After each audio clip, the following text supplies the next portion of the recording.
Fala pessoal, tudo bem? Pessoal, eu tô regravando aqui de novo esse vídeo da Trindade, assim como os que eu fiz ontem, porque ontem eu fui gravar de noite, porque tem menos ruído, porque aqui ainda bem ou mal tem obra, e tem um trânsito que sempre atrapalha aqui o som. Mas aí teve uma mudança aqui na configuração, o som ficou com muito eco, e as pessoas ficaram reclamando. Então eu vou gravar de novo, tá? Quem já viu pode ver de novo, até com uma qualidade de áudio melhor. Isso aqui faz parte daquela playlistzinha que eu falei pra vocês que eu ia começar a trabalhar um pouco com a Trindade. Lembrando que não vai ser só a Trindade, tá? Se eventualmente tiver algum outro tópico teológico, eu pego a lousinha e faço. Esses aqui vai ser só um por dia acerca da Trindade. Nós vamos analisar todos aqueles versículos que os evangélicos falam que tem uma Trindade. Os cristãos no geral, né? Tanto no Velho quanto no Novo Testamento. Elohim, aqueles 3 homens que apareceram para Abraão, eu e o Pai somos um, sabe? Tudo que eles falam que Jesus é Deus, nós vamos analisar aqui nesse vídeo, tá bom? Então, quem puder já dar um like aí no vídeo, tá? Comente o que vocês estão achando, que vai ajudar a aumentar o engajamento do vídeo, tá? E o alcance. Vamos começar com uma introdução primeiro sobre o que é Trindade, tá? Ó, a Trindade do latim, Trinitas, ou tríade, de trinos, tripla, é tudo que se refere a 3, tá? É uma doutrina cristã desenvolvida entre o século 2 e 4 depois de Cristo. Deixa eu fazer uma pausa aqui e explicar para vocês. Eu fiz uma playlist no meu canal para membros, onde eu analisei as seitas cristãs do primeiro século. Tinham muitas seitas, desde os meados do finalzinho do primeiro século até o 4º século, tinha um leque de seitas diferente. E realmente no primeiro século você não tem nenhuma trindade. Você não tem essa concepção em lugar nenhum. O conceito de trindade ele começa a surgir só em seitas a partir do 2º século. E mesmo assim, depois da metade do 2º século é que começa a aparecer algumas seitas que começam a pregar que haveria alguma trindade. Então olha pra vocês verem como é engraçado, né? A Bíblia não fala nada de trindade e os primeiros cristãos também não. E mesmo assim o cristão moderno defende isso com unhas e dentes. Inclusive eles costumam falar assim, né? Ah, não tem a palavra trindade na Bíblia, mas tem o conceito. Porque não tem trindade na Bíblia, pessoal. E nem os primeiros cristãos tinham isso, nem os primeiros autores, nem Paulo, nem Pedro, nem ninguém. É uma coisa bem pós a igreja, pós esses elementos que nós estamos falando aqui. E mesmo assim o cristão moderno acha que é uma trindade e acha que não é idolatria. Vamos analisar. Que define Deus como 3 pessoas consubstanciais, ou seja, da mesma substância. Expressões ou hipóteses. O Pai, o Filho, que é Jesus, e o Espírito Santo. Um Deus em 3 pessoas. Bom, se são 3 pessoas, pessoal, então aí não é só um Deus, são 3 deuses. Só logo, isso não é monoteísmo. Se tem 3 pessoas, ó, as 3 pessoas são distintas, mas são uma substância, essência ou natureza. Nesse contexto, a natureza é o que se é, enquanto a pessoa é quem se é. Aqui uma imagem ilustrativa. Ó. O Pai não é o Filho. Deixa eu colocar mais para cima, senão vocês não vão ver. O Filho não é o Espírito Santo, o Espírito Santo não é Deus. Mas os 3 são Deus. Se os 3 são Deus, é uma trindade. É um politeísmo. Não tem como ser mono se você tem 3 divindades diferentes. Ó. Se os 3 são Deus.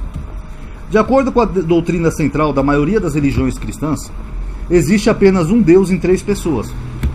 Apesar de distintas uma da outra nas suas relações de origem, como o 4º concílio de Latrão declarou, é o Pai quem gera, o Filho quem é gerado e o Espírito Santo quem realiza. Nas suas relações uns com os outros são considerados como um todo coiguais, coeternos e consubstanciais. E cada um é Deus. Como que se cada um é Deus, como é que isso aqui é mono? Completo e inteiro. Assim, toda a obra da criação e da graça é vista como uma única operação comum de todas as 3 pessoas divinas, em que cada uma delas manifesta o que lhe é próprio na Trindade, de modo que todas as coisas são a partir do Pai, através do Filho e do Espírito Santo. Após controvérsias quanto ao conceito da divindade de Jesus, entre alguns cristãos, como o presbítero Ário e o bispo Alexandre de Alexandria, tem também o Atanásio, tá, que batia de frente com o Ário, né, eles tinham visões opostas, a doutrina passou a ser discutida entre a Igreja e Roma durante o primeiro concílio de Nicéia, em 325 d.C. Olha que absurdo, a divindade de Cristo teve que ser discutida num concílio, porque não tinha um consenso. É igual hoje em dia, né, que você tem igrejas por aí onde a maioria acha que Jesus é Deus, mas você tem umas que acham que não. Quer dizer, você não tem uma base absoluta para afirmar que Jesus é Deus, porque senão não teria igrejas que falam que ele não é Deus. Então só isso mostra que essa divindade de Jesus ela foi construída pela igreja e definida pela igreja, não nas escrituras, tá? Solicitado pelo imperador romano Constantino, o concílio declarou que o Filho era o verdadeiro Deus. Como é que o Filho vai ser Deus se ele é filho? Ele é filho de quem? Quer dizer que se eu gerar um filho, meu filho é meu pai? Ai, meu Deus do céu. Coeterno com o Pai e gerado na mesma substância, argumentando que tal doutrina codificava melhor a apresentação bíblica do Filho, assim como a crença cristã tradicional sobre ele transmitida pelos apóstolos. Deixa eu fazer uma pausa aqui, pessoal, Esse esboço aqui é antigo, tá? E eu usei como base, tá? Eu tive uma base que era um estudo de um site chamado Torá Lagoim. Depois eu fui acrescentando e revisando, tanto que eu estou atualizando ele, tá? E alguns detalhes também dá pra gente acrescentar ainda aqui. Por exemplo, aqui foi definido que Jesus foi gerado junto com o Pai. Se ele é gerado, ele não é Deus, porque Deus não é gerado, Deus é eterno.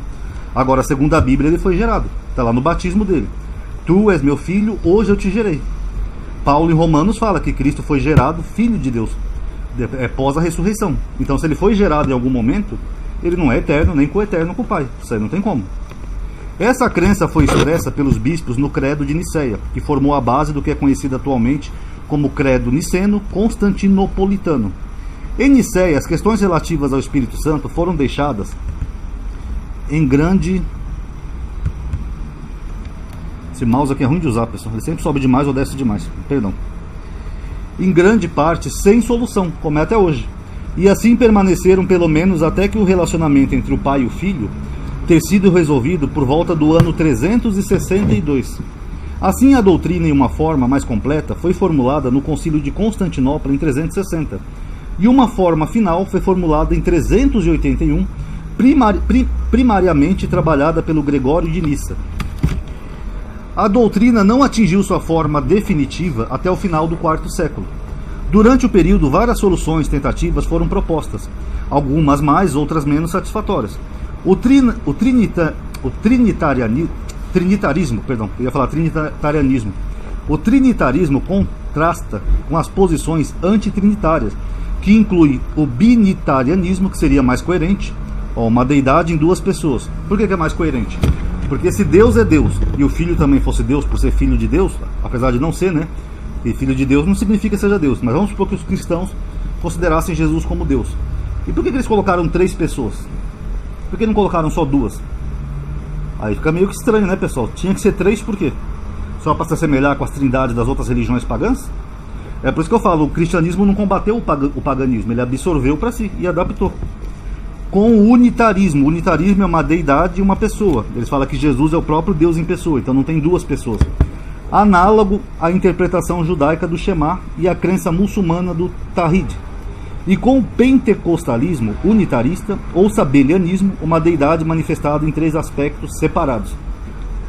Quais são as problemáticas da Trindade, pessoal? Primeiro, por que 3 pessoas? Se os cristãos acreditam que Jesus é Deus e é o Filho único de Deus, de onde eles tiraram uma terceira pessoa? O correto seria 2 pessoas, o Pai e o Filho. Por que o Espírito Santo seria um outro Deus? Se no Velho Testamento inteiro só fala de um Deus. Quer dizer que Deus faz aquele dramalhão todo, ele levanta profetas, ameaça de castigo, de morte, falando que só tem ele como Deus, mas os cristãos entendem que tem 2 deuses. Tinha o Deus Pai e o Espírito Santo já lá junto com ele. Não faz o menor sentido. Se Jesus veio revelar o Pai através de si mesmo, por que o Espírito Santo virou um Deus ou uma manifestação de Deus como uma pessoa? Por que houve essa mudança? Sendo que nem está na Bíblia. Mas por que houve essa mudança? Os cristãos ignoram que o Espírito Santo já havia no Velho Testamento e nunca foi chamado de Deus, por nenhum profeta, por ninguém. Ou uma pessoa manifesta de Deus. Por quê? Porque o Espírito Santo, pessoal, eu já fiz um vídeo aqui sobre isso, ele é uma ação que vem de Deus, ele é um sopro, um vento, rua aqui, é um sopro. Isso não é uma pessoa à parte, nem um Deus. Por exemplo, a ira é uma manifestação de Deus. Eu posso dizer então que onde aparece a ira de Deus é uma outra pessoa? É uma outra divindade? O amor é uma ação que vem de Deus. Eu posso dizer então que na Bíblia onde aparece o amor de Deus é uma outra divindade? Olha as sirenes, ó. Tá vendo? Por isso que eu resolvi gravar de noite ontem, para tentar diminuir um pouco esses ruídos de fundo. Então, concluindo, então se você tem a ira de Deus, o amor de Deus, por que o vento de Deus virou um Deus? Faz algum sentido para vocês? Para mim não. Lembrando que para os cristãos a Bíblia toda foi escrita sob inspiração divina, tá? Vamos ver alguns exemplos aqui, ó. Isaías 63, 10, 11. Mas eles foram rebeldes e contristaram o seu Espírito Santo. Por isso se lhes tornou inimigo, e ele mesmo pelejou contra eles. Todavia se lembrou dos dias da antiguidade, de Moisés e do seu povo, dizendo: onde está agora o que os fez subir do mar com os pastores do seu rebanho? Onde está o que pôs no meio deles o seu Espírito Santo? Aqui, ó, Deus tinha posto no meio do povo o Espírito Santo. Era uma outra divindade, pessoal? Não. Aqui nós temos também um detalhe que é um pronome, seu. O que é seu? É um pronome possessivo. Então, se o Espírito Santo era de Deus, como é que eles transformaram isso em outro Deus? Aqui, ó, seu Espírito Santo. Não tem um pronome possessivo aqui? Quer dizer que se eu falar assim, um exemplo hipotético, eu vou chegar na casa do meu inimigo e eu vou cuspir no chão. Ronaldo deixou o seu cuspe no chão. O meu cuspe é outra pessoa? Ou é algo que vem de mim? É um exemplozinho meio nojento, mas é só para as pessoas entenderem. Porque aqui as pessoas dizem, ó, seu Espírito Santo. Se é seu Espírito Santo, se é de Deus, não é outro Deus, pessoal. Não tem nem como, isso é absurdo e é ridículo. Vamos ver mais aqui, ó. Salmo 51:11. Não me lances fora da tua presença e não retires de mim, ó, do rei Davi, o teu Espírito Santo. Ou do salmista, né? Não lembro se esse salmo é de Davi, mas enfim. Ó, não retires de mim o teu Espírito Santo. Ué, Davi estava com Deus dentro dele? É que nem na Umbanda, no Candomblé, o Espírito Santo entrou nele? Não, pessoal, isso é só uma ação que vem de Deus, não é uma outra divindade. Por que Davi não fez nenhum salmo falando que o Espírito Santo era Deus? Ou uma pessoa da Trindade? Ele não tinha o Espírito Santo para saber disso? Os profetas não tinham o Espírito Santo para saber disso? Foi preciso pós os apóstolos morrerem para a igreja começar a perceber isso? Demais, né, pessoal? O termo hebraico para Espírito Santo é Ruach HaKodesh, essa letrinha hebraica aqui, tá? Que é apenas uma ação que vem de Deus. Jamais outro Deus ou outra pessoa. Isso aqui é absurdo, ridículo. Por isso que eu falei, se fosse ainda uma bideidade, né, o pai e o filho, até seria um pouco mais coerente, né? Mas agora três? Na verdade, a Bíblia hebraica tem toda a intenção de dizer que é apenas um Deus. Essa concepção trina se assemelha a concepções pagãs, onde os deuses sempre tinham um trio principal. Como por exemplo, ó, Zeus, Hera e Minerva na Grécia. Era a trindade grega. Eles tinham um panteão de deuses e esse aqui eram os deuses principais. Sete, Horus e Ísis no Egito. Inclusive alguns pegam a comparação fonética desses nomes e falam que é o nome Israel, né? Que é Is de Israel, Ra do outro deus que nem está na trindade, e fala que é a trindade. Mas não tem nada a ver, tá? Mas a que mais se assemelha à concepção cristã é a hindu, onde Vishnu se manifestou, através de Krishna, e Brahma, chamado de Trimurti. Aqui, ó. Eu já coloquei um videozinho aí sobre o hinduísmo no canal, tá, há um tempo, e até um shorts uma vez, que é um desenho hindu, que o hinduísmo entende exatamente como cristão, que tem uma divindade principal chamada Vishnu. Ele se manifestou através de Krishna e através de Brahma. Cada um é uma pessoa, mas os três são manifestações de Vishnu. Nesse desenho o velho ainda fala pro outro hindu lá assim, ó, Krishna é Vishnu, é o Deus encarnado, que é a mesma concepção. Um é o destruidor, o outro é o criador e o outro é o regenerador, parecido com a trindade cristã. Se vocês forem analisar ou pesquisar sobre Trimurti, vocês vão achar muitas semelhanças com a trindade cristã. Os cristãos ignoram que antes de haver o Novo Testamento, havia um Velho Testamento, que serviu de base para o Novo, inclusive. E em nenhum momento vemos outro Deus real, ao contrário, vemos os profetas e lendas combatendo a crença em outros deuses. Aqui, ó, Isaías 45, versículo 6. Para que se saiba desde o nascente do sol e desde o poente que fora de mim, fora de Deus, não há outro. Eu sou o Senhor e não há outro. Como é que o Espírito Santo ali foi mandado lá para Israel? Né, o seu Espírito Santo, que nós vimos, e os cristãos se transformam em Deus. Se ele veio de Deus. Aqui Isaías fala que não, ó, fora de mim não há outro. Então Deus pode mandar o seu Espírito Santo à vontade, porque ele não é outro Deus. Esse Deus então ficou caduco, ele mentiu. Será que Deus não tinha o Espírito Santo para interpretar as Escrituras como os cristãos hoje interpretam? É uma pergunta honesta, porque Deus está falando aqui, ó, fora de mim não tem outro Deus. Eu sou o Senhor e fora de mim não há Salvador. Lembrai-vos das coisas passadas desde a antiguidade, que eu sou Deus e não há outro Deus, não há outro semelhante a mim. Como é que Jesus então é semelhante ao Pai, se Deus falou aqui que não tem ninguém semelhante a ele? Quem mentiu aí, o Pai ou o Filho? A pergunta honesta. Todavia, Oséias, eu sou o Senhor teu Deus, desde a terra do Egito. Portanto, não reconhecerás outro Deus além de mim, porque não há Salvador senão eu. E aí, como é que fica Jesus Salvador então, se Deus está falando aqui que não tem Salvador além dele? Deus mentiu, Deus se equivocou, ele mudou de ideia. Quer dizer que ele faz esse dramalhão todo, ele fala pro povo, ó, só tem eu de Deus e não tem outro Salvador fora de mim. Nenhum Deus se formou antes nem depois, eu sou Deus. Aí ele encarna através de Maria, né? Ele gera ele mesmo, né, através de Maria, se chama Jesus e ele muda de ideia. Olha, pessoal, aquilo que eu falei lá atrás era brincadeirinha, tá? Eu tinha tomado os goles, estava meio cansado, era brincadeirinha, tá? Agora eu sou um outro Deus. Faz sentido para vocês? E o mais engraçado é que ele se gera como Jesus, mas depois eles ficam um do lado do outro, né? Como é que é possível isso, pessoal? Dois deuses. E ainda coloca um espírito que não tinha nada a ver com deidade, coloca o Espírito Santo como outro Deus? Rapaz, a teologia cristã é maluquinha, viu? Êxodo, não terá outros deuses diante de mim. Deuteronômio 4,39, só o Senhor é Deus, em cima no céu, embaixo na terra, nenhum outro há. Acho que o autor de Deuteronômio não sabia que Deus ia mandar um outro Deus. 1 Reis 18,39, só o Senhor é Deus, o Senhor é Deus. O Shema, ouve Israel, o Senhor é o único Deus. Ah, Amadinho, mas ali é rádica uma unidade composta. Nós vamos chegar lá daqui a pouco, tá? É que é muito grande esse esboço, tá? Deus, 46 páginas, a gente vai chegar lá. Vamos ver aqui algumas perguntas. Primeiro, Deus mentiu em todo o Velho Testamento? Nesses versículos que eu estou mostrando aqui para vocês, e olha que são só alguns. Mas ele mentiu quando ele disse que só tinha um Deus? Deus não conhecia Jesus? Jesus é o quê? Um filho fora do casamento? Depois a mãe dele chegou lá e apareceu e falou, esse aqui é seu filho. Oh, eu não sabia, eu fiquei falando o tempo todo que só tinha eu de Deus. Foi assim, pessoal? Porque em nenhum momento a gente vê Deus dando brecha para outro Deus. A gente vê uma cena dramática no Velho Testamento, onde Deus fica levantando profetas e mais profetas, ameaçando de castigo, de morte, de destruição, justamente porque ele não quer que tivesse outros deuses. Então o que aconteceu com esse Deus? Ele descobriu Jesus depois, é isso? Deus não sabia que ele iria vir à Terra como Jesus? Por que ele não informou em nenhum versículo? Eu mesmo vou nascer e estarei no meio de vós. Ele não sabia disso? Aliás, se Deus é o próprio Jesus, né, um Deus que morre pela mão das suas próprias criaturas, né, é bem irônico, né? Lembra aquele filme, né, o homem que queria ser Deus, né, que ele sangra, aí as pessoas percebem que ele não é Deus. Porque um Deus morto pelas suas criaturas não é Deus. Deus virou um Deus de confusão? O próprio Jesus que os cristãos têm como Messias não tem uma profecia messiânica sequer que diga que Deus viria à Terra como encarnado. Se fosse verdade, Deus diria através dos profetas, mas não tem. O próprio Jesus ele é chamado de Filho de Deus no Novo Testamento, mas jamais Jesus foi chamado de Deus no Novo Testamento. Aqui, ó. Marcos, evangelho mais antigo, começa assim: princípio do evangelho de Jesus Cristo, Filho de Deus. Se Jesus era Deus, por que Marcos não falou? Princípio do evangelho de Jesus Cristo, Deus, segunda pessoa da Trindade, ou segunda manifestação de Deus. Filho de Deus é Deus?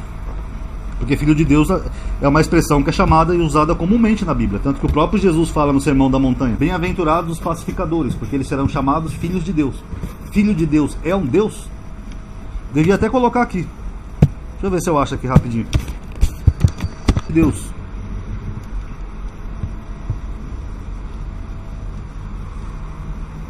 Aqui, Romanos 8,9, ó. Porque ardente a expectação da criatura espera a manifestação dos filhos de Deus. Aqui, ó. Filho de Deus é Deus? Se for, então tem um monte de Deus na Bíblia aqui, ó.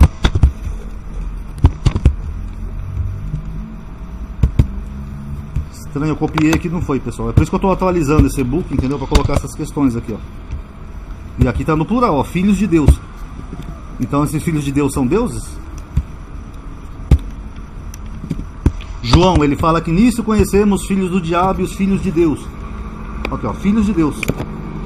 Então todo mundo é Deus? João 4,15. Qualquer que confessar que Jesus é o Filho de Deus, Deus está nele e ele em Deus.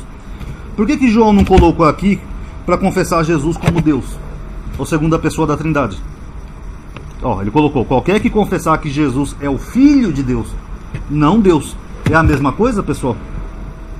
Mateus 27,43. Confiou em Deus, livre-o agora se o ama, porque disse: sou filho de Deus. Ó, Jesus dizia que era filho de Deus, não o próprio Deus. E aí, como é que fica? Será que Jesus não sabia? Ele não tinha conhecimento? Ele não tinha o Espírito Santo para saber que ele era o Deus? Aqui, ó, o próprio Jesus nega, ó, Mateus 19, 16 e 17.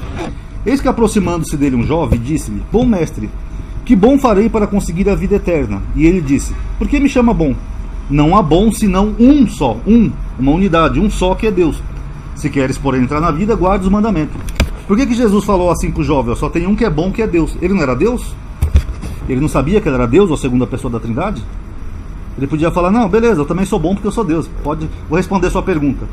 Não, a primeira coisa que ele faz é dar um chega para lá no cara. Só tem um que é bom, é Deus e não sou eu. Jesus mentiu aqui? Ou Jesus não tinha o Espírito Santo para saber que ele era o Deus encarnado?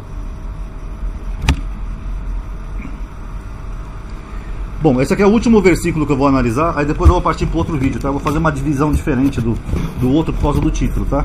Mateus 12, 31, 32. Portanto, eu vos digo, todo pecado e blasfêmia será perdoado aos homens, mas a blasfêmia contra o Espírito Santo não será perdoada aos homens. E se qualquer disser alguma palavra contra o Filho do Homem, que é Jesus, vai ser perdoado. Mas se alguém falar contra o Espírito Santo, não será perdoado nem nesse século, nem no futuro. Peraí, ele não era o Espírito Santo, gerado pelo Espírito Santo, né? Ainda recebeu o Espírito Santo no batismo? Por que tem essa separação aqui, ó? Se eu blasfemar contra Jesus, eu vou ser perdoado, mas contra o Espírito Santo, não. Eles não são co-iguais em essência, em substância e harmonia? Como é que fica isso daqui? E quando Jesus fala assim, daquele dia e hora ninguém sabe, nem o Filho, nem os homens, mas somente o Pai. Ele não era Deus? Ou quando Jesus fala assim, Pai, seja feita a tua vontade, não a minha. Como é que ele é o próprio Deus e tem vontade diferente de Deus? Então eu vou encerrar esse vídeo aqui com essa primeira parte, tá? A segunda parte nós vamos ver os atributos de um Deus, tá? Então quem gostou aí, pessoal, dá um like, comenta o que acharam, tá bom? Ative o bendito sininho, tá? E lembrando que eu ainda vou postar vídeo de outros temas, além do short, né, que o YouTube exige, tá? Mas por enquanto eu vou fazer, pelo menos uma vez por dia ou duas, vídeos sobre Trindade, tá bom? Quem gostou dá um like aí, obrigado por ter assistido, paz a todos.